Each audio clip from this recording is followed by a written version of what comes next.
सबको नमस्ते। सबको प्रणाम और बहुत बहुत धन्यवाद कि आप सबने मुझे आज ज्वाइन किया है। और आइए स्टार्ट करते हैं अपने प्रोग्राम को। अगला शांतिकरणम का मंत्र देख लेते हैं कौन सा है, फिर उस पर बात कर लेते हैं। हमने नंबर कौन सा करना है? अच्छा ठीक है। ये यजुर्वेद के 36 का 10 है। यजुर्वेद 36:10। ये इसके ऋषि भी वशिष्ठ हैं। इसके देवता विश्वे देवा हैं। इसका छंद विराट अनुष्टुप है और इसका स्वर गंधार है। ग गंधार स्वर है। विराट विराट अनुष्टुप, विश्वे देवा सब्जेक्ट है और वशिष्ठ इसके ऋषि हैं। इस मंत्र को पढ़ता हूं 1 सेकंड के अंदर।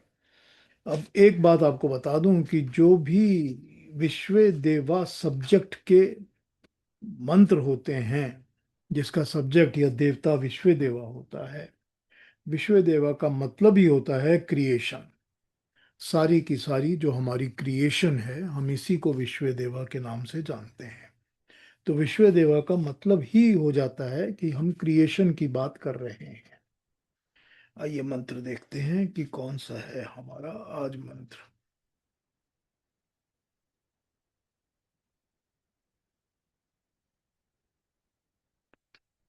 ठीक है, हमारा मंत्र है शन्नो वातः पवतां शन्नस्तपतु सूर्यः शन्न कनिकृद् देवः पर्जन्यो अभिवर्षतु।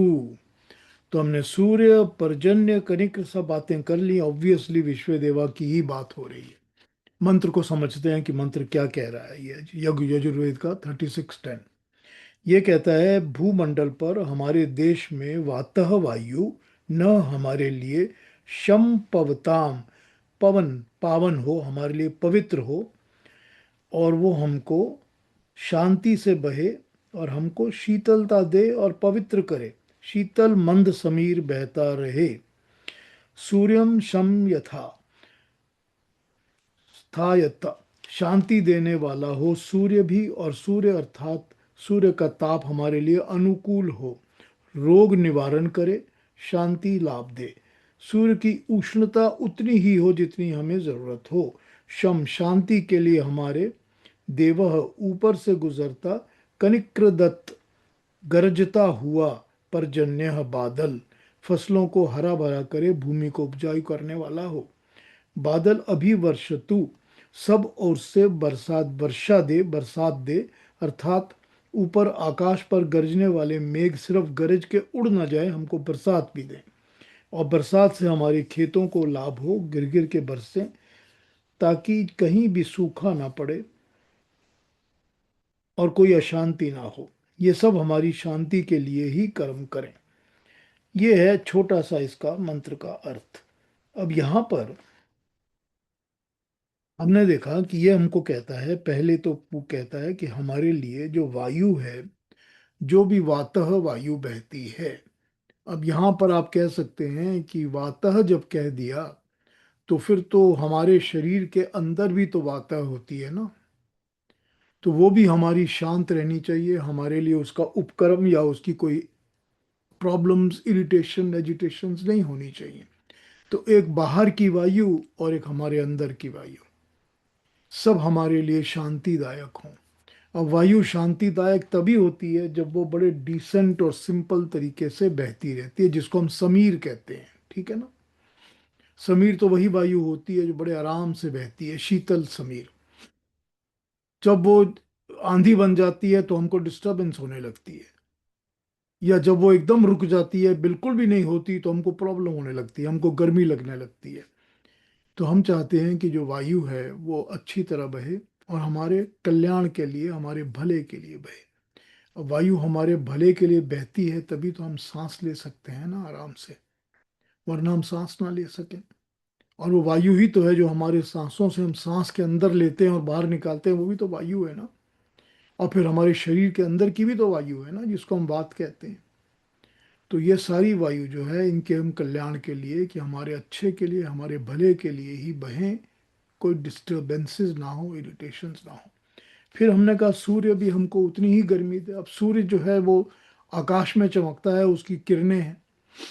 उसकी किरणें हमको सब कुछ देती हैं, उसकी किरणें हमको प्राण देती हैं, हमको खाद्य पदार्थ देती हैं, हमारे फ्रूट्स को करती हैं ठीक, हमारे फल फल वगैरह उगते हैं, सब्जियां उगती हैं, अनाज उगता है, सब कुछ सूरज की गर्मी से होता है।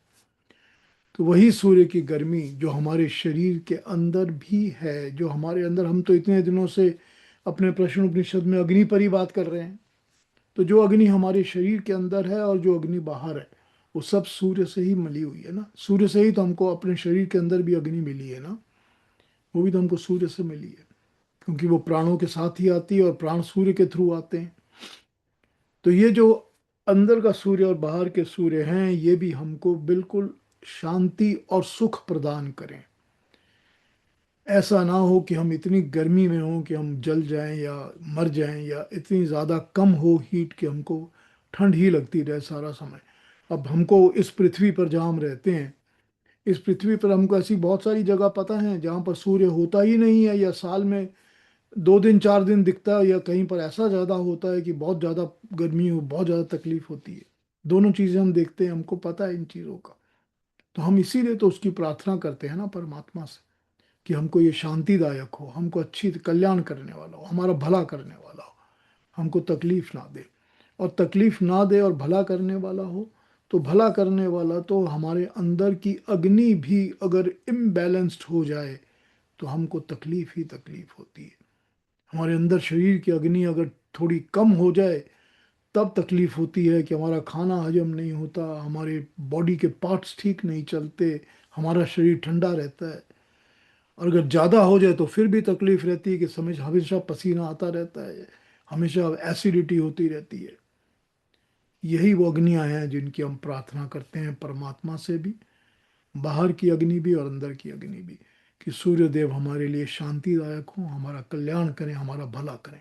हमको इम्बैलेंस नहीं चाहिए। वही तो शांति वही होती है जो इक्विलिब्रियम में एक साथ रहती है, बराबर रहती है, ना वो ज़्यादा ऊपर होती है ना नीचे होती है, ना उसका बैलेंस बिगड़ता नहीं है। और फिर हमने कह दिया पर्जन्य की बात, पर्जन्य बादलों की बात। बिकॉज सूरज गर्मी देता है और बादल वर्षा देते हैं, पानी देते हैं, बरसात देते हैं।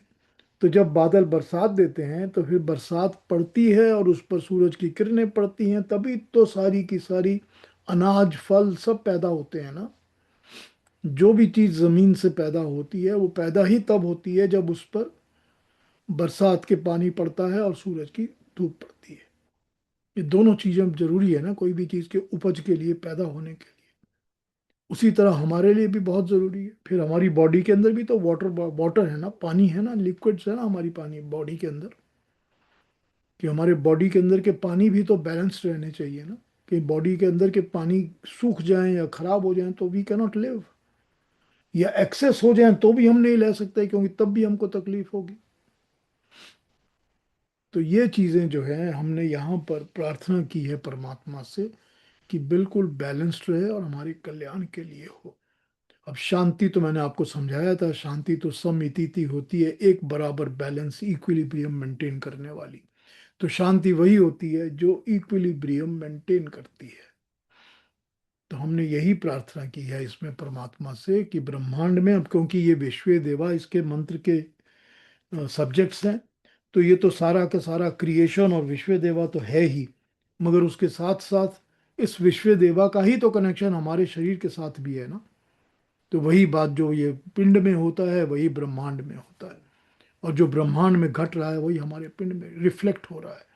तो हमारे शरीर में जो रिफ्लेक्ट होती है सारी चीज़ें, वो हम परमात्मा से उनकी वही प्रार्थना करते हैं कि हे प्रभु, ये सब हमारे कल्याण के लिए हो, हमें शांति देने वाला हो, हमें सुख देने वाला हो, अतिक्रमण कहीं ना हो, बैलेंस ना बिगड़े, क्योंकि बैलेंस बिगड़ने से ही डिस्टर्बेंसेस होनी शुरू हो जाती हैं। तो ये हमारा आज का मंत्र है जो हमने शांति करणम का मंत्र देखा। और इस पर कुछ कहना पूछना हो तो पूछ लीजिए, नहीं तो आगे बढ़ जाते हैं। तो आज हम नंबर 6 देखेंगे, है ना। अभी तक हमने ये देखा है कि ऋषि हमको पिपलाद बता रहे हैं कि जो सोता है वो भी मन है, वो इंद्रियों को अपने अंदर समेट कर सो जाता है। फिर वो बता रहे हैं कि जो जागा रहता है वो हमारे प्राण और हमारी आत्मा और अंदर की अग्नि है जो जागी रहती है, चलता रहता है जो। लेकिन फिर वो बताते हैं कि जो स्वप्न देखता है वो भी मन है। तो एक मन हमने ये समझ लिया कि जो मन हमारे पास, क्या कहते हैं उसको, सो जाता है, इंद्रियों को समेट कर सो जाता है, वो एक मन है। अब यहाँ पर ऑब्वियसली हमको तो ये समझ में आ ही गया कि मन के दो रूप तो यहाँ पर हमको पता चल गए। और दूसरा मन का रूप वो है जो कि हमारे स्वप्न देखता है, यानी कि जाग थोड़ा सा उठा भी रहता है, कंप्लीटली सोता नहीं है। तो मैंने आपको बताया था, अगर आप लोगों ने मेरे वो अम, स्वप्न के ऊपर जो टॉक्स हैं वो कईयों को मैंने भेजी हैं फॉरवर्ड करके, अगर आप लोगों ने वो देखी हैं तो आपको ये समझ में आया होगा कि मैंने वहाँ पर भी आपको मन की जो डेफिनेशंस हैं, जो हमारे यजुर्वेद में जिस पर बात की गई है, उसमें हम 9 तरह के अलग अलग मनों की बात करते हैं। अब 9 डेफिनेशंस, 9 क्लासिफिकेशंस ऑफ मन या डिविजन्स ऑफ माइंड एंड मन है। तो उन मनों में से एक मन ऐसा है जो कि सो जाता है, जब इंद्रियों को समेट कर आदमी सोता है तो मन सो जाता है। मगर एक मन ऐसा भी है जो कि जागता है और स्वप्न देखता रहता है। तो ये हमको यहाँ पर समझा दिया गया। अब वो बाकी के इतने सारे मनों की बात यहाँ पर पिपलाद ऋषि नहीं कर रहे हैं, क्योंकि उनका वो सब्जेक्ट नहीं है। He is not touching that subject यहाँ पर। वो हमने अपने रेफरेंस के लिए बात की है, समझने के लिए बात की है। लेकिन ये तो पता चल जाता है कि मन के बहुत अलग अलग अलग अलग काम हैं, अलग अलग रूप हैं, अलग अलग तरह से मन काम करता रहता है। मन एक हमारा बहुत ही पावरफुल टूल है जो हमको परमात्मा ने दिया है, या हम जो प्रकृति से ले लेते हैं जब हमारा शरीर हम धारण करते हैं तो।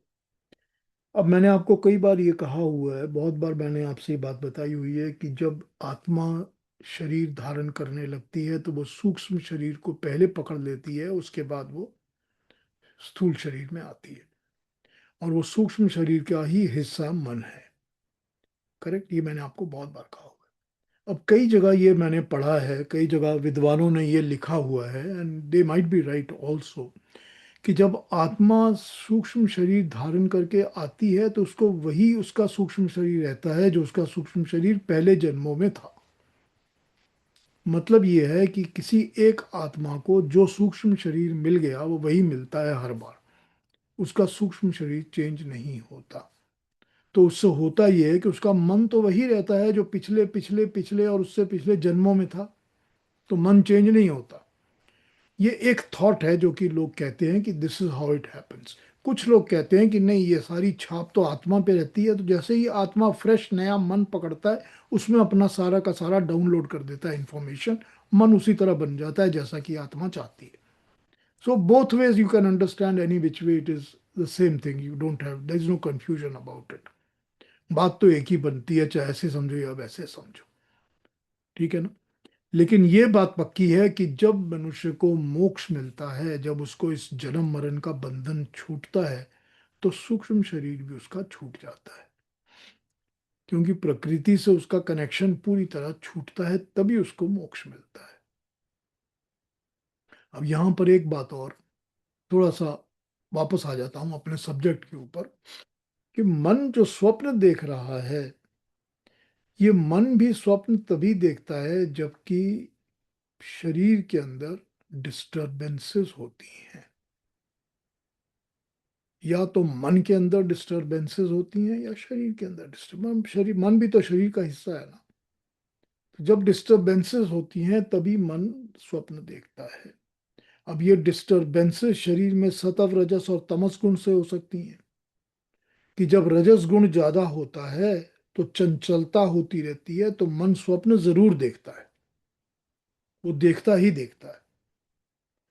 अब उसमें ये बात बोली गई है कि जब मनुष्य के अंदर सत्व गुण ज्यादा होते हैं, यानी कि रजस और तमस नहीं होता, तो मन स्वप्न नहीं देखता। मनुष्य को स्वप्न नहीं आते क्योंकि सात्विकता उसको शांति देती है, पीस देती है, आराम करने देती है, रिलैक्सेशन देती है। मन भी चंचल नहीं होता, सात्विक मन चंचल नहीं होता। ये हमने गीता में भी पढ़ लिया था। गीता ने हमको बताया था कि सात्विक जो होता है भाव, वो मन को चंचल नहीं करता। मन की चंचलता की शांति हो जाती है जब सात्विकता आती है। ठीक। तो जब सात्विक होता है मनुष्य तो उसके मन के अंदर की चंचलता शांत हो जाती है। तो जब शांत हो जाती है तो मन स्वप्न नहीं देखता। और जब वो राजसिक ज्यादा होता है तब उसमें ट्रबल्स रहती हैं, एक्टिविटीज बहुत ज्यादा, चंचलता बहुत ज्यादा रहती है, तो वो स्वप्न जरूर देखता है। और जब वो तामसिक हो जाता है, तामसिक में क्या होता है कि तामसिक होने से वो बहुत लेजी हो जाता है और बहुत ज्यादा उसके अंदर नेगेटिव इम्प्लीकेशंस आ जाती हैं। तो फिर वो उल्टे सीधे गलत सपने देखता है, नाइटमेयर्स देखता है, जो चीजें नहीं देखनी चाहिए, इमोरल, वो भी देखता है। और इसके अलावा उसको डिस्टर्ब्ड नींद ही होती है हमेशा। अब का आपने देखा होगा बहुत सारे लेजी लोग होते हैं जो बहुत लंबा सोते हैं, बहुत ज्यादा सोते हैं, ऐसे होते हैं लोग। कभी भी और कहीं भी देख लीजिए आप, तो आपको दिखेंगे ऐसे लोग जिनका वेट भी होता है, लेजी भी होते हैं और हर किस्म की प्रॉब्लम्स होती हैं उनको। वो सोते भी ऐसे ही हैं, कुंभकर्ण की तरह कहते हैं ना, जो सो जाया करते हैं। तो अब ये ऐसा होता ही है कि तामसिक हो जाता है वो। तो ये सात्विक, राजसिक, तामसिक से मन के स्वप्न की अवस्था में चेंजेस होते हैं। यहाँ एक बात और बताऊं आपको कि यहाँ पर हमने योग दर्शन में पढ़ा हुआ है। योग दर्शन हमको ये बताता है कि स्वप्न सुषुप्ति दो अलग अलग सिचुएशंस होती हैं। ठीक। योग दर्शन हमको ये बताता है। योग दर्शन कहता है कि जो मनुष्य होता है वो निद्रा, निद्रा मतलब नींद, वो निद्रा की अवस्था में चला जाता है। निद्रा की अवस्था में इसलिए जाता है कि शरीर जो है वो रिलैक्स कर सके, शांत हो जाए, क्योंकि थक जाता है। तो शरीर को एक एक्स अमाउंट ऑफ आवर्स की निद्रा जरूरी होती है, तभी शरीर जो है वो दोबारा एक्टिवेट होता है। तो जैसे शरीर को निद्रा की जरूरत होती है, वैसे ही सूक्ष्म शरीर को भी निद्रा की जरूरत होती है। सूक्ष्म शरीर को भी जरूरत होती है कि वो सो सके। तो फिर बुद्धि भी, चित्त भी, अहंकार भी, मन भी, सबको सोने की जरूरत पड़ती है, उसी तरह जैसे शरीर को पड़ती है। तो वो निद्रा की अवस्था में अगर मन के अंदर चंचलता भरी हुई है तो फिर वो मन स्वप्न देखता है। वो थोड़ा सा मन जागृत रहता है। जो मन स्वप्न देखता है वो स्वप्न देखने के कारण थक जाता है। फिर मन जो होता है वो normal activities of human being के समय भी वो थका थका मन रहता है। अब ऐसे आपने देखा होगा कई बार, या लोग देखे होंगे जिनको नींद तो आती है लेकिन फिर वो नींद से उठ के भी थके हुए रहते हैं। कि नींद क्या, कोई भी नींद है, सो के उठा हूं पर थका हुआ हूं। देखा है ना, या अनुभव तो किया है ना, ऐसा होता है। तो वो इसीलिए होता है क्योंकि मन भी रिलैक्स नहीं हुआ। तो मन भी रिलैक्स नहीं हुआ तो बॉडी अपने आप ही फील करती है कि हमने रिलैक्स नहीं किया। फिर वो स्वप्न की अवस्था में चला जाता है। जो सुषुप्ति की अवस्था होती है, वो अवस्था वो होती है जो मैंने आपको पिछली बार भी बताया था कि जब मनुष्य को बहुत ज्यादा डीप स्लीप आती है, बहुत शांति से सोता है, बड़े मजे में आराम से सोता है, उठ के कहता है बहुत मजा आया, बहुत अच्छी नींद आई। कि वो सोता है और उसको पता भी नहीं चलता कब सुबह हो गया, और उठ जाता है तो उसको लगता है कि मुझे पता ही नहीं चला कब मैं 6 घंटे 7 घंटे सोया रहा।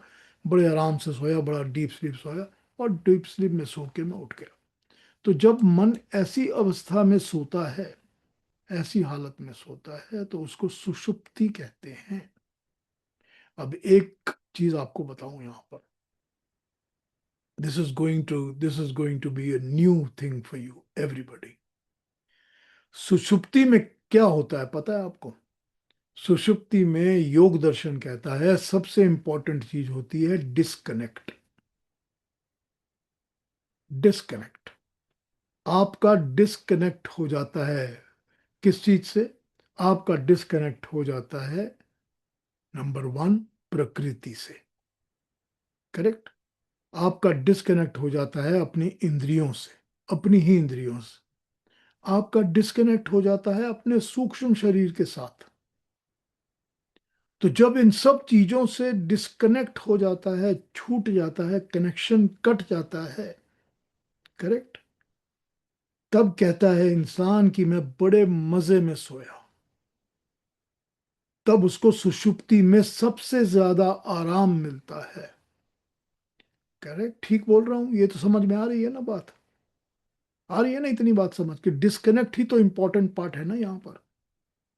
अब ये सोचिए कि मनुष्य की जब मृत्यु होती है तो भी तो डिस्कनेक्ट ही होता है ना। तब एक लेवल और आगे का डिस्कनेक्ट होता है ना। तब ये जो शरीर जिसके अंदर से सुषुप्ति हो रही थी वो भी छूट जाता है, तो डिस्कनेक्ट ही तो होता है। तो उस डिस्कनेक्ट में तकलीफ कहाँ है? उसमें भी तो आराम ही है ना। उसमें भी तो परमात्मा का ही सारा मजा है ना। सुषुप्ति की अवस्था में जिस तरह का डिस्कनेक्ट हमको अनुभव होता है, हम अगर थोड़े से, अब सुषुप्ति तब होती है जब मनुष्य के अंदर सात्विकता होती है, जब उसके अंदर सात्विक गुण होते हैं, अच्छी गुण होते हैं, अच्छी बातें होती हैं, अच्छी चीजें होती हैं, तभी सुषुप्ति की अवस्था होती है। तो जब सात्विक गुण स्ट्रांग होंगे तो ना सुषुप्ति की तकलीफ होगी, उसमें भी मजा आएगा, और मृत्यु में भी कोई तकलीफ नहीं होगी, उसमें ही मजा आएगा। क्योंकि सात्विकता जो है वो disconnect is not painful at all. खैर, ये बातें थोड़ी सी डिविएट हो गई, क्योंकि मैंने सोचा योग दर्शन में जो है उसके बारे में थोड़ी बात कर लूं, जब मैं स्वप्न और सुषुप्ति की बातें कर रहा हूं तो। पर स्वप्न देखने वाला मन वो मन है जो कि चंचल है, डिस्टर्ब्ड है, उसके अंदर राजसिक गुण ज्यादा हैं, उसके कारण वो स्वप्न देख रहा है।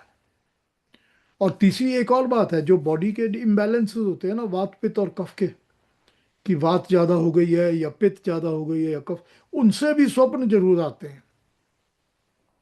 डिस्टरबेंसेस से स्वप्न आते हैं। तो फिर वो राजसिक डिस्टरबेंसेस हैं या तामसिक हैं, या फिर वो इन तीन गुणों से हैं जो कि वात पित्त और कफ के गुण हैं। अब मैंने कभी ये एक्सपीरियंस नहीं किया, I have never never experienced it, but मैं ये आपको बता सकता हूँ कि लिखा हुआ ये है, पढ़ा है जो मैंने आयुर्वेद में, वो ये पढ़ा है कि जिन लोगों का वात ज्यादा होता है, ज्यादा स्ट्रांग होता है, उनको हमेशा हवा के या उड़ने के या फ्लाइट्स के इन तरह के स्वप्न आते हैं। उनको लगता है हमने प्लेन पकड़ लिया, कहीं जा रहे हैं, या हमारे पंख लगे, हम उड़ रहे हैं, या हेलीकॉप्टर में बैठे हैं, या हम ऊपर से छलांग मार रहे हैं, बड़ा अच्छा। ये सब स्वप्न आते हैं उन लोगों को जिनका वात ज्यादा स्ट्रांग होता है। जिनका पित्त स्ट्रांग होता है उनको अग्नि के स्वप्न आते हैं, फायर के। उनको लगता है कहीं आग लग गई है, कहीं गर्मी पड़ी हुई है, हम भाग रहे हैं, कहीं तूफान आ गया है, इस तरह के स्वप्न आते हैं उनको, आग के, अग्नि के, तेज के। और जिन लोगों का कफ स्ट्रांग होता है उनको वाटर बेस्ड सब स्वप्न आते हैं। पानी, पानी आ गई, बाढ़ आ गया, तूफान आ गया, जो भी उन सब उस किस्म की चीजें जो होती हैं पानी से रिलेटेड, या मैं डूबने लगा हूं, या मैं नहाने चला गया नदी में, स्विमिंग कर रहा हूं, ये सब स्वप्न उनको आते हैं। तो ये सारे स्वप्न कफ से रिलेटेड लोगों का जब इम्बैलेंस होता है तब आते हैं। ये मैंने पढ़ा है, I have never experienced it. मैंने इस किस्म का कोई स्वप्न कभी नहीं देखा, but this is what it says.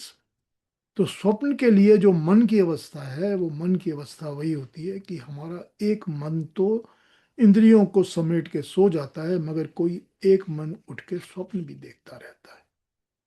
ठीक, आइए आगे आगे बढ़ जाते हैं।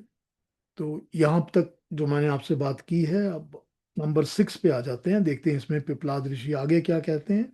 ये वही हो रही है अभी बात कि सुख से कौन सोता है, ठीक है ना, उस पे बात हो रही थी। तो अभी कुछ पूछना हो, कहना हो तो पूछ लीजिए मुझसे। जो मैंने अभी बात कही है उसके बारे में कुछ पूछना हो तो पूछ लीजिए, वरना आगे बढ़ जाते हैं। तो जिंदगी में सात्विकता को बढ़ाइए, सात्विकता पर ध्यान दीजिए, सात्विक बनिए, सात्विक भोजन खाइए, सात्विक विचार रखिए मन के अंदर। ये हम सब गीता में इसके ऊपर बात कर चुके हैं डिटेल में। जब सात्विक मन होगा तो मृत्यु का ना भय होगा, ना मृत्यु की कोई तकलीफ होगी। बड़ी सिंपल बात, बहुत सिंपल बात है, और नींद भी बड़े आराम से आया करेगी। ठीक है ना? चलिए आगे बढ़ते हैं। तो अलका जी हमको नंबर 6 पढ़ के बत सुना दीजिए। स यदा तेजसा अभिभूतो भवति अत्रैष देवः स प्राण पश्येत्यथ यदैतस्मिन् शरीर एतत् सुखं भवति। Thank you. Thank you. Number 6,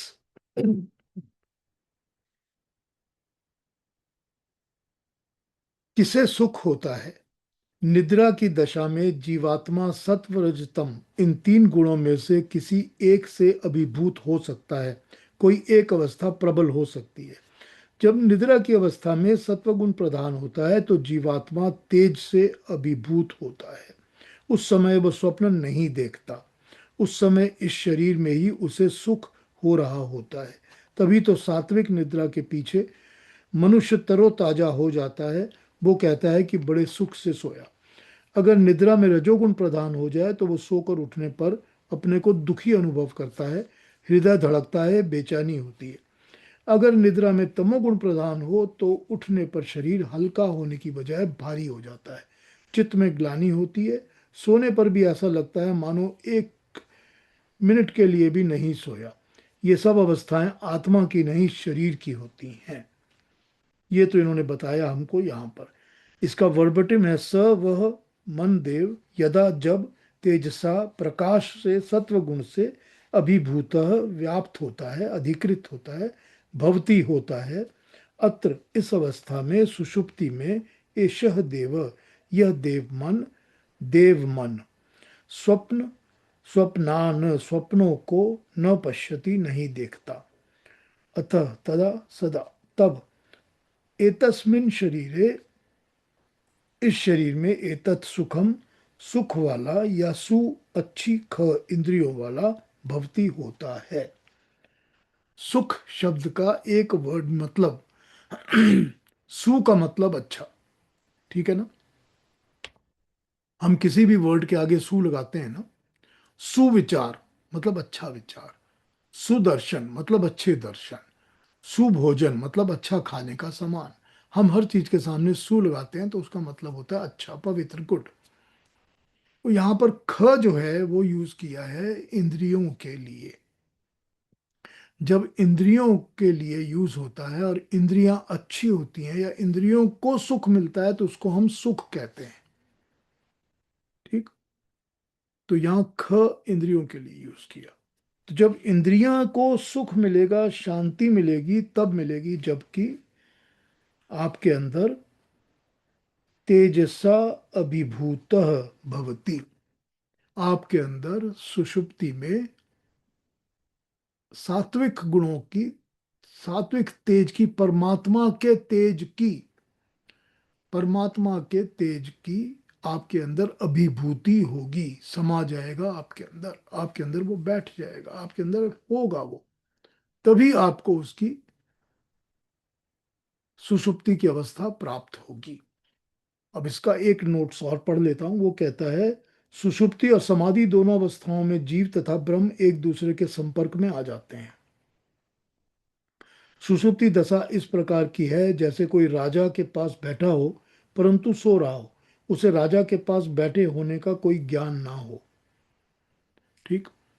मतलब यह है कि हम सुषुप्ति अवस्था में भी ब्रह्म के पास, परमात्मा के पास बैठे होते हैं, पर हमको उनके पास बैठे होने का कोई ज्ञान नहीं होता। हमको पता नहीं है कि हम उनके पास बैठे हैं। पर होती सुषुप्ति में यही अवस्था है कि हम परमात्मा के या ब्रह्म के पास बैठे हैं। और समाधि दशा ऐसी होती है जैसे कोई राजा के पास बैठा जाग रहा हो, उसे ये अनुभव होता है कि वो राजा के पास बैठा है। कितना भेद है इन दोनों अवस्थाओं में, परंतु ये भेद मानसिक अनुभूति का है। बाह्य दृष्टि से दोनों एक जैसी लगती हैं। अब यहाँ पर बड़ी इंटरेस्टिंग बात यह है कि हमको ये समझा दिया गया कि जो सुषुप्ति है उसमें भी हम इतनी ज्यादा शांत, इतनी सात्विकता के साथ अवस्था में सो रहे हैं, सिचुएशन में सो रहे हैं कि हमको ब्रह्म की प्राप्ति हो रही है। कि हम ब्रह्म को देख रहे हैं, कि हम ब्रह्म को हमारे सामने है, पर हमको पता नहीं है, हम उससे अनभिज्ञ हैं, हम अवेयर नहीं है इस बात की, हमको पता नहीं चलता। लेकिन समाधि की अवस्था में हमको पता होता है कि हम ब्रह्म के पास हैं। ये फर्क है सुषुप्ति में और समाधि में। समाधि में हम सोते नहीं हैं, सुषुप्ति में हम सो रहे हैं। तो हमारा ब्रेन भी सो रहा है, हमारा अंतःकरण भी सो रहा है। लेकिन समाधि में हमारा मस्तिष्क, हमारा अंतःकरण जागृत है और परमात्मा से युक्त है। तो उसे आभास होता है, अवेयरनेस होती है कि मैं परमात्मा के पास हूं, मैं दूर नहीं हूं, मैं उसके पास हूं। ये फर्क है दोनों अवस्थाओं में। दूसरी ट्रांसलेशंस भी पढ़ लेते हैं इसकी, फिर उस पर और बात करते हैं।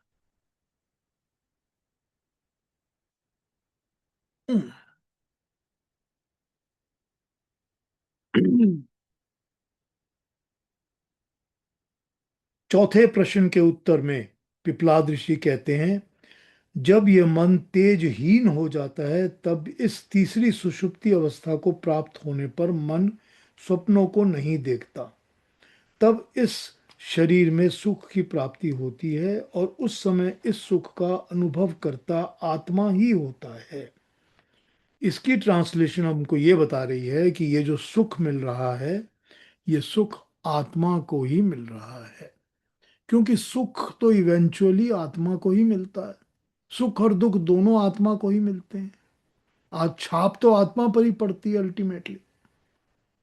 तो यहां पर जो सुषुप्ति मिल रही है, वो तब मिल रही है जब उसके अंदर की सारी एक्टिविटीज शांत हो गई हैं।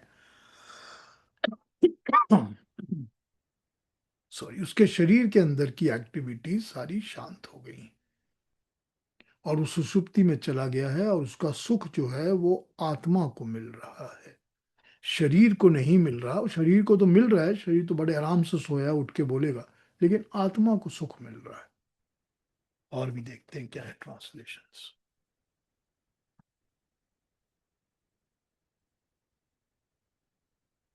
And thereafter, if and when he is overpowered by light tejas, then that deva, the jivatman, sees no dreams, and at that time a real type of happiness arises from within himself. A real type of happiness arises from within himself.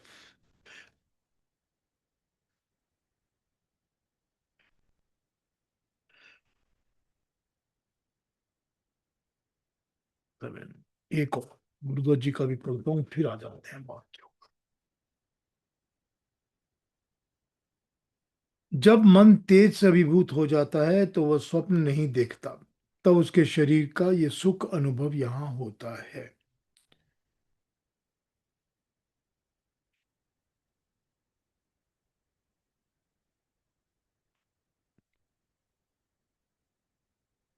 शरीर हमारा जो होता है वो अन्य अंगों की तरह, मन जो होता है वो भी थक जाता है।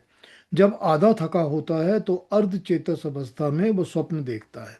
उस अर्ध चेतस अवस्था में जो कुछ देखता है, सुनता है, अनुभव करता है, वो कुछ भी उसके पहले देखे सुने अनुभव से संबंध रखता है।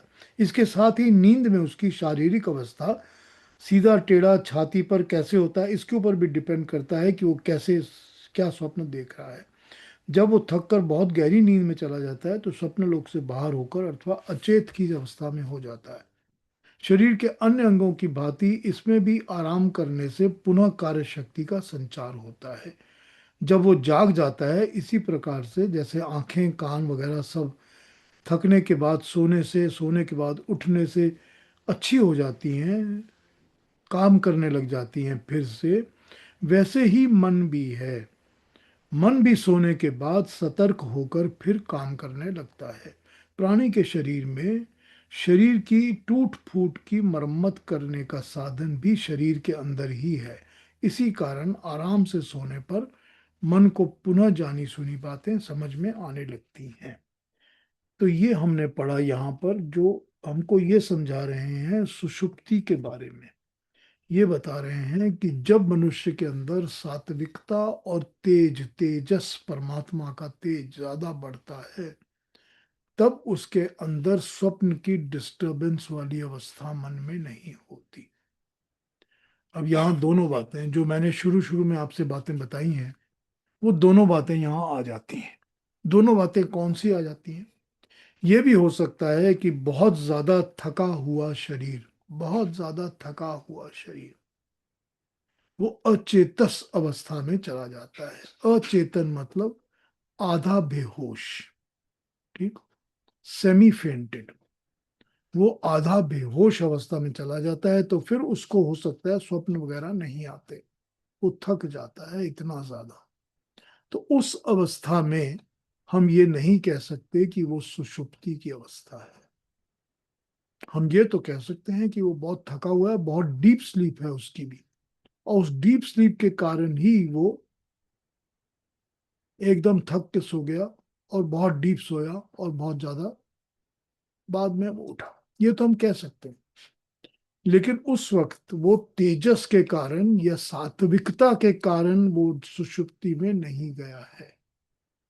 ये आपको डिफरेंस समझना पड़ेगा। ये जो थकावट है, वो थकावट भी जब एक्सेसिव हो जाती है, शरीर में बहुत ज्यादा हो जाती है, तो वो भी एक तरह का तमस गुण ही क्रिएट करती है। वो तम ही क्रिएट करती है, वो एक तरह का हैवीनेस क्रिएट करती है बॉडी के अंदर। तो उस हैवीनेस को एक्सपीरियंस करता हुआ, अनुभव करता हुआ जो शरीर है, वो पूरी तरह से, क्या कहें उसको, अपने आप को सरेंडर कर देता है। तो जब वो सरेंडर करता है, तो फिर उसके अंदर वो सात्विकता के कारण उसके अंदर जो सुषुप्ति होनी चाहिए वो नहीं होती। वो थक के सोया है, वो दूसरी बात होती है, वो अलग होती है इससे। ठीक है। तो यहां पर हमको बताया गया है कि सुषुप्ति क्या होती है, कैसे होती है, और अलग अलग तरीके से जो शरीर सोता है और थक के जब उठता है वापस, तो रिफ्रेश हो जाता है। तो जैसे पूरी तरह से, यानी कि सुषुप्ति में सोया हुआ शरीर रिफ्रेश हो जाता है, वैसे ही मन भी रिफ्रेश हो जाता है। मन की थकावट भी दूर हो जाती है, क्योंकि मन भी थकता है। तो जब मन थकता है, तो मन की थकावट भी शरीर को फील होती है, और लगता है जैसे हम सोए ही नहीं, या सोए हैं मगर थके थके हैं। मन की थकावट से वो फील होता है। ठीक है। तो अब इस श्लोक पे कुछ पूछना हो तो पूछ लीजिए, नेक्स्ट श्लोक पे चले जाते हैं।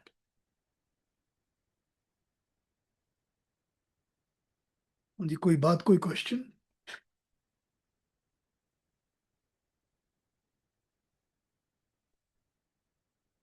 जी महेश जी। नमस्ते पीयूष जी। नमस्ते महेश जी।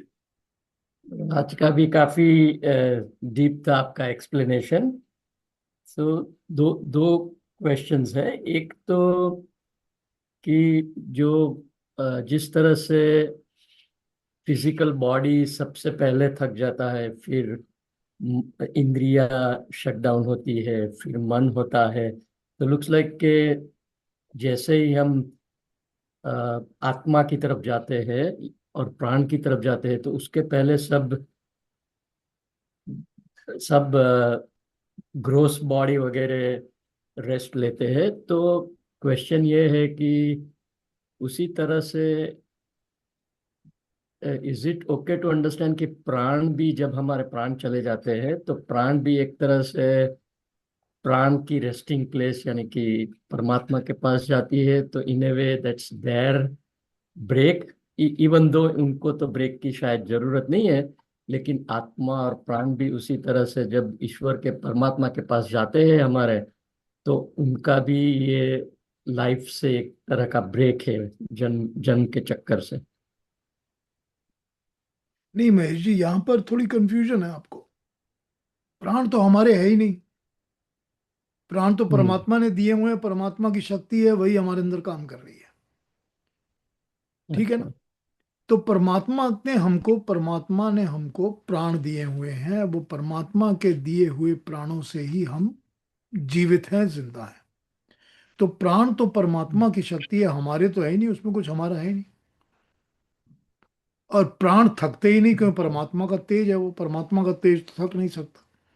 तभी तो पहले, इसके पहले वाले मंत्र में बताया था कि प्राण तो सोते नहीं कभी भी, वो जागृत रहते हैं हमेशा। तो जागता कौन है? हम्म। कि प्राण और आत्मा तो जागते हैं और अग्नि जागती रहती है। और प्राण अग्नि के साथ हम्म। होते हैं, तेज के साथ होते हैं, तो वो हमेशा जागते रहते हैं। तो वो तो कभी सोते नहीं, इसलिए वो थकते भी नहीं, कभी वो थकते ही नहीं, उनका थकावट का सवाल पैदा नहीं होता। आत्मा भी थकती नहीं, क्योंकि आत्मा तो हमेशा ही जागृत रहती है 24/7, वो भी नहीं थकती। तो इनके रेस्टिंग की जरूरत होती ही नहीं है, इनके रेस्टिंग की अच्छा। जरूरत नहीं हो सकती। लेकिन ये आप दूसरी तरह से इसको यूं समझ सकते हैं कि आत्मा का रेस्टिंग ग्राउंड तो तब हो सकता है जब उसको दोबारा जन्म न लेना पड़े। ठीक। तो जब वो दोबारा जन्म नहीं लेगी आत्मा, यानी कि उसको जन्म मरण से छुट्टी मिल जाएगी, मोक्ष मिल जाएगा उसको, इस बंधन से मुक्ति मिल जाएगी, तब आप कह सकते हैं कि उसको आराम मिलेगा।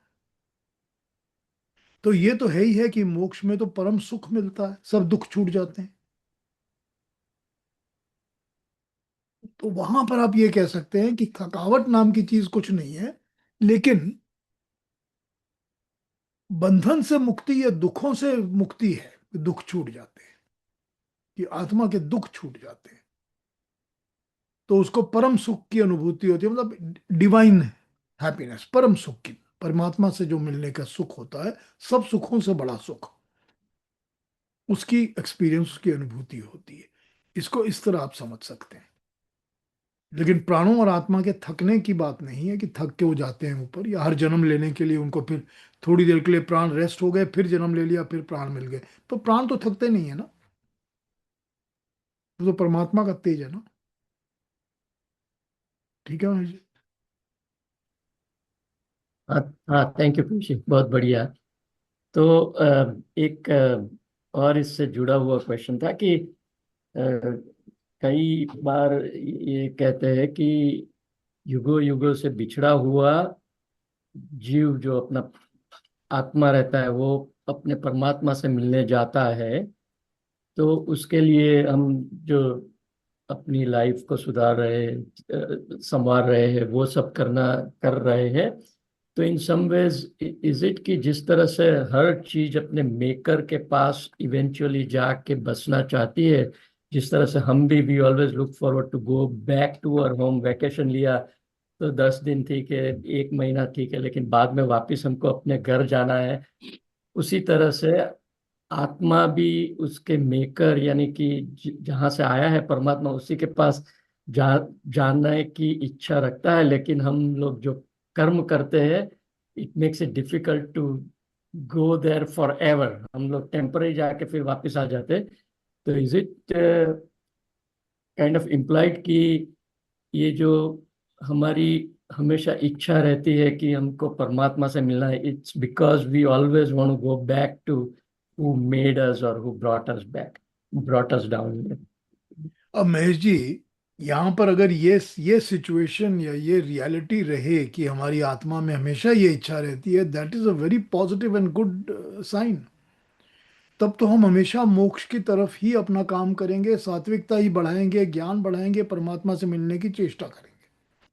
लेकिन आत्मा का तो एक गुण इच्छा है, आत्मा ही तो इच्छा करती है ना। अब वो इच्छाएं क्या हैं आपकी? वो जरूरी तो नहीं ना कि हर मनुष्य की इच्छा परमात्मा को पाने की, मोक्ष को पाने की हो। ये तो जरूरी नहीं है ना। या यूं कहा जा सकता है कि इस संसार के अंदर, जैसा कि भगवान कृष्ण ने कहा है कि बड़ा विरला ही कोई इंसान ऐसा होता है, बहुत रेयर इंसान ऐसा होता है जिसकी सच में आत्मा में ये इच्छा होती है कि वो परमात्मा से मिले। ये भगवान कृष्ण कहते हैं ना गीता में। तो इसका मतलब ही आप ये समझ लीजिए कि हमारे अंदर जो ये 7-8 करोड़ लोग हैं इस दुनिया में, उसमें से कितने परसेंटेज होंगे जो कि जिनके मन में, आत्मा में ये इच्छा है कि हम परमात्मा से मेल करें। आप शायद एक हाथ के अंदर ही गिन लेंगे, इतने कम लोग होंगे। आपको दूसरे हाथ की भी जरूरत नहीं पड़ेगी। तो ये इच्छा ही तो है ना जो अपने अंदर होती है। इच्छा आत्मा का ही तो गुण है ना, इच्छा करना, इच्छा तो आत्मा ही करती है ना। तो अगर ये इच्छा करती है कि मैं बार बार जन्म लूं, बार बार जन्म लेके पाप करूं, कुकर्म करूं, गलत काम करूं, पॉकेटमारी करूं, चोरी करूं, बेईमानी करूं, डकैती करूं, या मैं बार बार जन्म लेके भोग करूं, ये भी खाऊं, वो भी लूं, ये भी प्राप्त करूं, क्या इच्छाएं हैं? ये तो इच्छाओं पे डिपेंड करता है ना। उस इच्छाओं से ही तो बार बार जन्म मिलता रहता है ना। तो ये कहाँ पर है इच्छा कि मुझे इस दुनिया में इस बंधन से मुक्ति चाहिए, मुझे परमात्मा से मेल करना है? अगर ये इच्छा होगी तो प्रकृति के बंधन तो अपने आप छूटने लगेंगे ना। सब कुछ छूटने लग जाएगा ना। तब तो वैराग्य आ जाएगा ना अपने अंदर। तो ये इच्छा ही तो सारी चीज है ना। और इच्छा तो आत्मा का गुण है ना, आत्मा में ही समाई हुई है ना इच्छा। तो सबकी अलग अलग इच्छाएं हैं। जिसकी जो इच्छाएं हैं उस हिसाब से वो जीता है। मगर अगर ये इच्छा जागृत हो जाती है आत्मा के अंदर कि मुझे तो परमात्मा से मिलना है, मुझे मोक्ष प्राप्त करना है, तो फिर इससे अच्छी कोई और बात हो नहीं सकती। फिर ये इच्छा ही लीड करेगी कि आप ज्ञान भी प्राप्त करोगे, आप कर्म भी ठीक करोगे, आप वैराग्य भी ले लोगे, आपको चीजें तंग नहीं करेंगी, सात्विकता आपके अंदर अपने आप आ जाएगी। ठीक है ना महेश जी?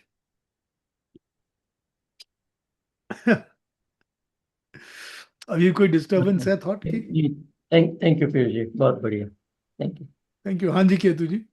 पीयूष रश्मि जी, से। नाम को आज का टॉपिक बहुत इंटरेस्टिंग है, काफ़ी डीप है और इसमें काफ़ी रिसर्च की भी ज़रूरत पड़ती है, मुझे ये लगता है। अ, दो तीन प्रश्न हैं, एक साथ उठते हैं।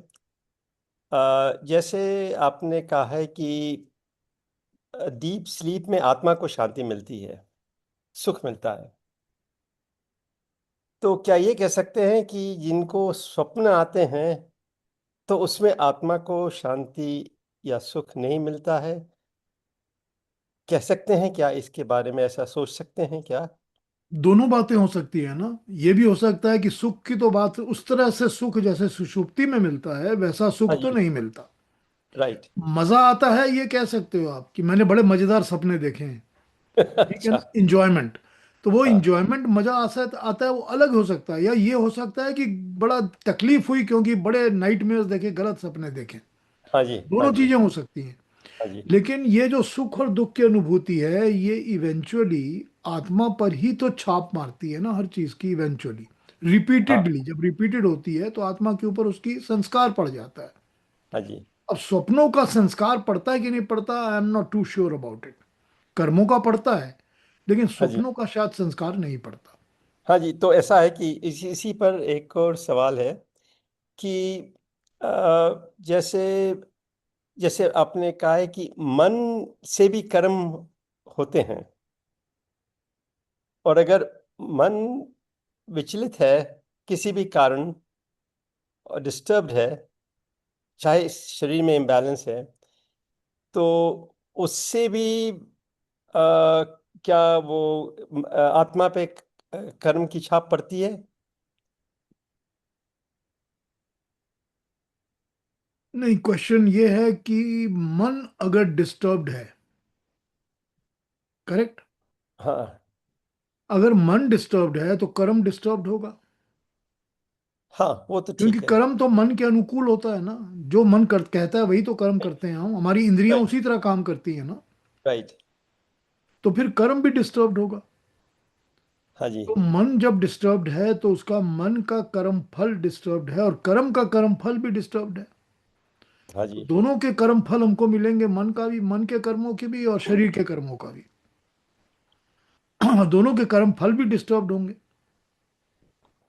हाँ जी। आपको आंसर मिला? हाँ, तो अगर मन डिस्टर्ब्ड है तो स्वप्न आते हैं, तो स्वप्न से क्या आत्मा पर छाप पड़ती है? नहीं, आई डोंट थिंक कि स्वप्न से आत्मा पर छाप पड़ती होगी। बस वही वही पूछना था। कर्म से पड़ती है जरूर। हम्म। रिपीटेड कर्म से पड़ती है, या बहुत ज्यादा स्टार्क जो चीज सडनली होती है, उन अजीब और बड़े बहुत बड़े कर्मों उनसे पड़ती है। हम्म। उनसे पड़ती है। अच्छा, अब एक आपने और। अगर बंदूक उठाई और किसी को गोली मार दी तो आप रोज रोज तो नहीं मार रहे ना। एक दिन मारी तो उसकी भी तो छाप पड़ेगी ना आत्मा पर, क्योंकि वो एक बहुत सडन इम्पैक्टफुल कर्म है, हाँ जी, बिल्कुल। उसकी छाप पड़ेगी। वरना तो जो कर्म हम रिपीटेडली करते हैं उनकी छाप पड़ती है आत्मा पर। वो कहते हैं ना, आदत जो होती है, आदत की छाप तो पड़ती ही है। छाप हाँ पड़ती जी। है तभी तो आदत बनती है ना, तो हाँ संस्कार बन जाते हैं ना। हाँ, बिल्कुल बिल्कुल बिल्कुल। अच्छा, तो आप इसी डिस्कोर्स में एक और बात उठी थी कि अगर जैसे जैसे वो I am just trying to rephrase my question कि अगर मनुष्य के कर्म करते हैं, और जैसे जैसे आपने दो थियोरीज बताई हैं, कि दो थियोरीज हैं स्कूल्स ऑफ थॉट्स, कि एक कहती है कि आत्मा अपने जुड़े हुए सूक्ष्म शरीर के साथ जन्म लेती है, और दूसरी स्कूल ऑफ थॉट कहती है कि आत्मा चुन लेती है अलग से एक सूक्ष्म शरीर जिस पर डाउनलोड कर लेती है। तो फर्स्ट स्कूल ऑफ थॉट में मुझे थोड़ी शंका है, क्योंकि अगर आत्मा अपने सूक्ष्म शरीर पर चुने हुए जुड़े हुए सूक्ष्म शरीर के साथ जन्म लेती है, और उसका पशु में जन्म होता है, तो फिर मन बुद्धि चित्त अहंकार तो फिर रहता नहीं है ना वैसा ही पशु में। रहता है, वैसा ही रहता है। हर अच्छा। पशु के अंदर, हर हर एक प्राणी के अंदर सूक्ष्म शरीर वैसा ही रहता है जैसा हमारे अंदर रहता है, मनुष्य के अंदर रहता है, एग्जैक्टली सेम। वहां भी मन होता है, बुद्धि होती है, चित्त होता है, अहंकार होता है। लेकिन वो केज बॉडी के अंदर वही एक्टिविटीज कर सकता है, लिमिटेशन जो उसकी बॉडी अलाउ करती है।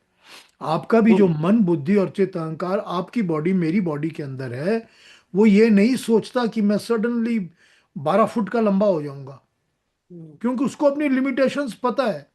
उसको ये नहीं लगता कि मैं अभी यहां से उड़ूंगा और बैंगलोर पहुंच जाऊंगा, क्योंकि उसको पता है कि मैं नहीं कर सकता ये काम। तो ये जो बॉडी की रिस्ट्रिक्शंस है ना, ये मन को, बुद्धि को, चित्त को, सबको पता है। तो उसी तरह एनिमल बॉडी के अंदर जो उसकी रिस्ट्रिक्शंस होती हैं सूक्ष्म शरीर की, वो बॉडी के अंदर धारण करते समय उसको पता होता है कि मेरी ये लिमिटेशंस है, I can only do this much and that much. जैसे अच्छा, हमारे अंदर पता है, उसी तरह। सो ये प्रूव करता है कि both the schools of thought have some merit in it. No, they may both भी करेक्ट। और I would rather say this to you, कि जब हम निर्वाण की बात करते हैं, मोक्ष की बात करते हैं, और जब ये कहते हैं कि जब मनुष्य मोक्ष लेता है तो शरीर छूटने के साथ उसका सूक्ष्म शरीर भी छूट जाता है परमानेंटली। हम्म। क्योंकि तभी उसको मोक्ष मिलता है, उसको छुटकारा मिल जाता है, बिकॉज सूक्ष्म शरीर भी एक बंधन है। हाँ, बिल्कुल बिल्कुल। ये भी एक बंधन है, एक पाश है। तो राइट अगर राइट। उस थॉट से हम चलते हैं तो हमको ये थॉट ही समझ में आता है कि इसका मतलब है कि आत्मा के साथ एक सूक्ष्म शरीर बंधा रहता है हमेशा, हम्म। जब तक उसको मोक्ष नहीं मिलता। और उसी सूक्ष्म शरीर को लेके वो कभी जानवर की बॉडी में, कभी घोड़े की बॉडी में, कभी आदमी की बॉडी में आ जाता है। ठीक है, क्योंकि सूक्ष्म शरीर उसका वही रहता है जो उसको उसने पकड़ लिया है शुरू में, और वो उसका छूटेगा तब जब उसको मोक्ष मिलेगा। हाँ। ठीक है ना, यहां पर ये थ्योरी प्रूव हो गई। अब हाँ जी। सेकंड थ्योरी की बात करते हैं। हाँ जी। सेकंड थ्योरी कहती है कि प्रलय में क्या होगा। हाँ, देखिए, बिल्कुल। हो गई ना बात, कि जब प्रलय होगा तब आत्मा जो है वो तो जाके किसी पर्जन्य में बैठ जाएगी, और प्रकृति पूरी तरह से विनाश हो जाएगी, बिल्कुल। खत्म हो जाएगी, इसे एकदम समाप्त हो जाएगी। तो प्रकृति में सूक्ष्मता भी नहीं रहेगी, क्योंकि मन शरीर सब कुछ, बुद्धि सब खत्म हो जाएगा। हम्म। जो कॉस्मिक इंटेलेक्ट है, कॉस्मिक बुद्धि है, या कॉस्मिक माइंड और मन है, वो भी खत्म हो जाएंगे, समाप्त हो जाएंगे। तो प्रलय में क्या होगा फिर? इसका मतलब है कि जब प्रलय आएगा तब तो आत्मा, इवन दो आत्मा के कर्म जन्म लेने वाले हैं बाकी, हाँ, बिल्कुल तो बिल्कुल। भी उसका सूक्ष्म शरीर तो छूट गया। छूट गया, राइट। ठीक है ना। तो अब ये, अब आप कहेंगे नहीं सेकंड थ्योरी ज्यादा पावरफुल है। देखिए, देखिए मैं इस पर डिसीजंस नहीं दे सकता आपको। नहीं नहीं, क्योंकि बिल्कुल जो बिल्कुल। जो इतने ज्यादा बुद्धिमान लोग, ज्ञानी लोग लिखते हैं इसके बारे में, जो ऋषि मुनि लोग लिखते हैं इन बातों के बारे में, उसको मैं चैलेंज नहीं कर सकता। नहीं, बिल्कुल उसको मैं बिल्कुल। चैलेंज नहीं कर सकता। और एक बात आपको ये बताता हूँ कि कई चीजों में जो वेद है ना, वेद के मंत्र हैं या वेद की वाणी है, कई चीजों में वो नेति नेति कह के चुप हो जाते हैं। वो कहते हैं बस इतना समझ लिया, ज्यादा समझने की जरूरत नहीं है। हम्म वो ये कहते हैं बस इसके बियॉन्ड हमको कोई जरूरत नहीं है जानने की। हम्म, हम मैं और आप जान के करेंगे भी क्या, ये बताइए। बिल्कुल ठीक है ना। बिल्कुल। हमें ये पता है कि अगर हमने अपने कर्मों से मोक्ष प्राप्त कर लिया तो हमारा ये बंधन छूट जाएगा, ये हमको पता है। ठीक हाँ, है। हमारा उसके ये एम, अगर ये हमारा एम है लाइफ में, जैसा कि अभी महेश जी ने कहा, ये इच्छा हमारे अंदर रहती है, तो हमारे को तो यही पता इनफ है कि हमारा ये बंधन भी छूट जाएगा। हम्म, हाँ दैट जी, is enough for us to know. इसके बियॉन्ड हमने इस क्यों थ्योरी के बारे में जानी, करना क्या है जान के। बिल्कुल बिल्कुल। हम्म, वेरी इंटरेस्टिंग। बहुत इंटरेस्टिंग तो बहुत है, ये सच है। देखिए, हम जब इसके बारे में डिस्कशन करते हैं, सोचने लगते हैं ना, कितने फेसेट्स, कितने अलग अलग पॉइंट्स निकल के सामने दिमाग में आ जाते हैं, है ना। और फिर ये आता है कि देखिए, ज्ञान तो अल्टीमेटली यही तो ज्ञान है ना। ज्ञान की तो यही परिभाषा होती है कि it should open your eyes and open your mind. Hmm, it should give you new avenues to think, and it should put you on the right track. Yes. कि आप गलत नहीं सोच रहे हो, अज्ञान की तरफ नहीं जा रहे, आप राइट ट्रैक पे चल रहे हो। तो वही तो राइट ट्रैक, वही राइट ज्ञान, वही तो हमको सात्विकता देगा ना। हाँ जी, वही तो बंधनों से छुड़ाएगा, हमको मुक्ति दिलाएगा। बिल्कुल। अच्छा हुआ, अच्छा लगा आपके क्वेश्चंस का, अच्छा डिस्कशन हो गया। बहुत बहुत धन्यवाद। हाँ। Thank you, thank you, thank you Ketu ji. हाँ जी, और कोई कुछ पूछेंगे? Anybody else, any other questions? काफी बातें हो गई आज। कोई और कुछ पूछेंगे तो पूछिए। एनीथिंग एनीबडीज माइंड, कोई भी पूछना चाहे।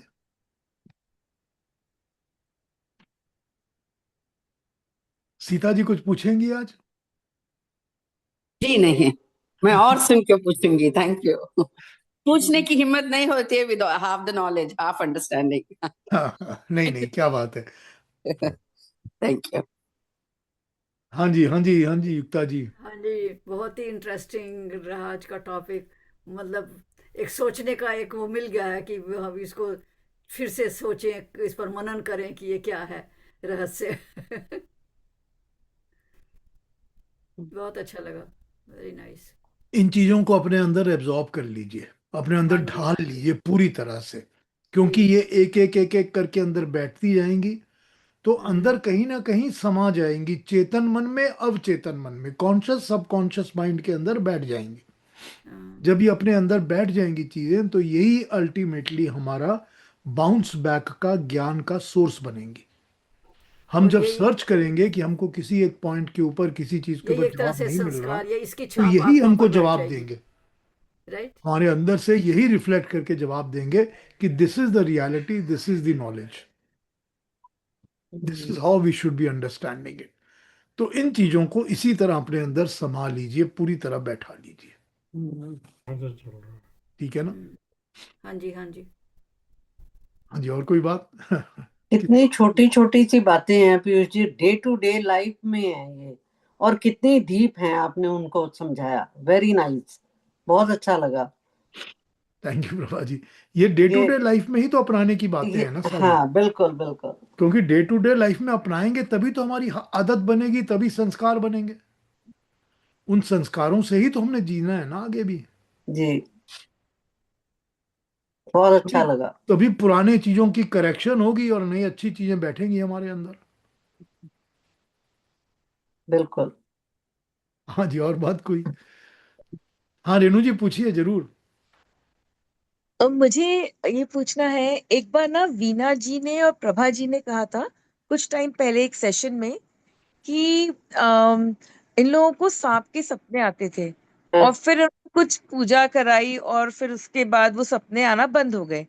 तो जैसे हम अभी सुन रहे हैं कि सपने क्यों आते हैं, क्योंकि वो पिछले कुछ जन्मों के जो छाप चित्त पे पड़ी हुई, आत्मा पे पड़ी हुई है, तो वहां से मन वो निकालता है। पर फिर उन्होंने जब पूजा की तो वो छाप चली गई, तो मैं थोड़ा सा वो समझने की कोशिश कर रही थी कि ऐसा तो क्यों। ये बताइए रेणु जी कि वो पूजा ने क्या किया। पूजा ने भी तो मन के ऊपर ही इम्पैक्ट किया ना।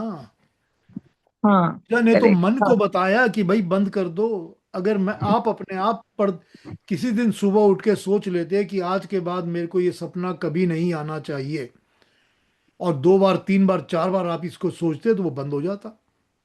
लेकिन अच्छा। आपको समझाने के लिए कहीं ले जाया गया, किसी ने पूजा की, पूजा करके फूक मारी, मंत्र किया, बोला फू जा चल तेरा काम हो गया, डंडा चल, हो गया ना।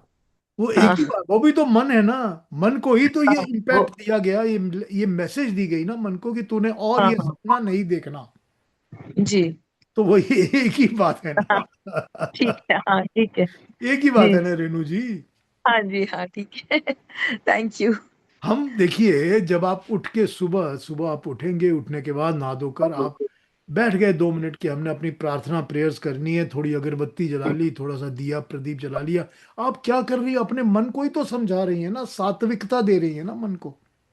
हाँ, मन को कह रही है कि अच्छे रास्ते पे चलो, अच्छे कर्म करो, अच्छा काम करो। You are giving a message to your own self, है ना। वही करेक्ट। काम अगर आप मंदिर जाती हैं सुबह, तो मंदिर में पुजारी आपको वही काम करके बता देगा। हाँ ये बोल रहा हूँ ना। या आप सुबह उठ के अपने माँ बाप के पैर छूती हैं, सब प्रणाम करती हैं, माँ बाप आशीर्वाद देते हैं, वो भी वही काम कर रहे हैं ना आपके लिए। हाँ ये जो messaging to our own mind होती है ना, ये हमारे मन में, हमारे दिमाग में हम खुद भी डाल सकते हैं, पर वो हम किसी आउटसाइड सोर्स से भी ले सकते हैं, किसी का सहारा लेके भी कर सकते हैं। अब सहारा किताबों का भी तो सहारा होता है ना। हम पढ़ते हैं हाँ ना कुछ, सुबह उठ के आपने कह दिया कि मैं रोज गीता का 1 पेज पढ़ूंगी, वो भी एक सहारा हो गया ना आपके लिए, कि आप एक्सटर्नल सोर्स से अपने मन को या अपने आप को अच्छी आदतों में, सात्विकता में डाल रहे हैं। ये हम सब सहारा लेते हैं अलग अलग चीजों का, वही होता हाँ, इम्पैक्ट मन पे ही था, ठीक है। हाँ है। ठीक है, थैंक यू। ठीक है रेणु जी।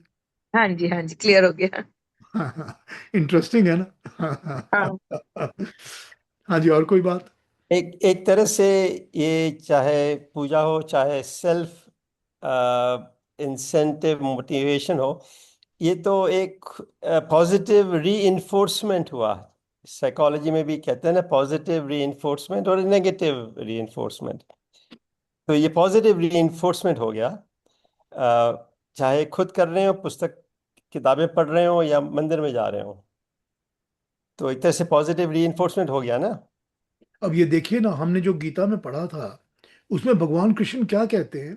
उसमें कहते हैं कि मुझे सबसे अच्छा वो भक्त लगता है जो हमेशा मुझे अपने मन में, अपने कर्मों में रखता है, और सारे कर्म मेरे पर अर्पण कर देता है। ठीक, कि मैं अपने लिए कुछ नहीं कर रहा, हाँ। निष्काम कर्म कर रहा है।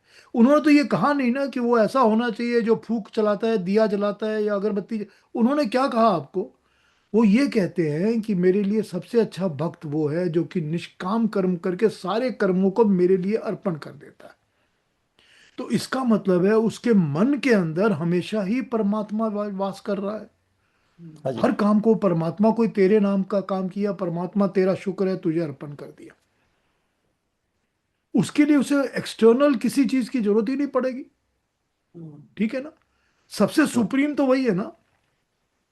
तो ये ट्रू। चीज को, इस चीज को लेने के लिए अगर आपको बाहर से हेल्प की जरूरत है, तो वो भी तो भगवान कृष्ण बता देते हैं ना कि ये प्रकृति सारी सत्व रजस तमस गुणों की बनी हुई है।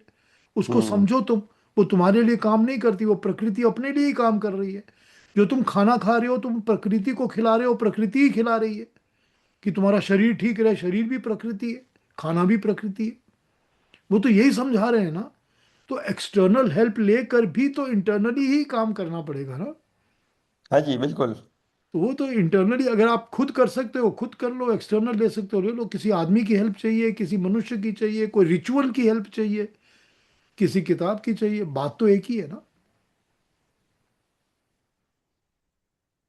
Very nice. धन्यवाद।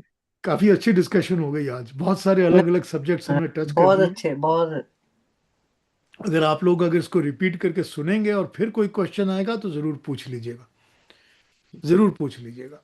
ठीक है, तो सबको प्रणाम, फिर कल मिलते हैं, जी 7वां मंत्र कल करेंगे। और हमको बहुत अच्छा लगा कि इंदिरा बहन घर आ गई हैं, और हाँ जी। यस बिल्कुल बिल्कुल। कल केतु परमात्मा जी से उनसे प्रार्थना बोलिएगा रहती है जरूर। हमेशा, ऑलवेज एवरी डे हम प्रार्थना करते हैं उनके लिए। मैं अब आ एक बात जाए तो। ज्वाइन कर जाएंगी हाँ, साथ तो बड़ा अच्छा होगा, नहीं तो कोई बात नहीं, नहीं, हमारी एक बार तो देख लेंगे बस उनको, लेटी मैं हुई हैं, कोशिश और कुछ नहीं। हाय कोशिश हेलो हो जाएगी। हाँ, बिल्कुल बिल्कुल चलिए कोशिश फिर करूंगा। कल मिलते हैं, सबको नमस्ते, नमस्ते। अपना नमस्ते। अपना ध्यान रखिए, अपना ख्याल रखिए, सी यू नमस्ते। टुमारो। नमस्ते।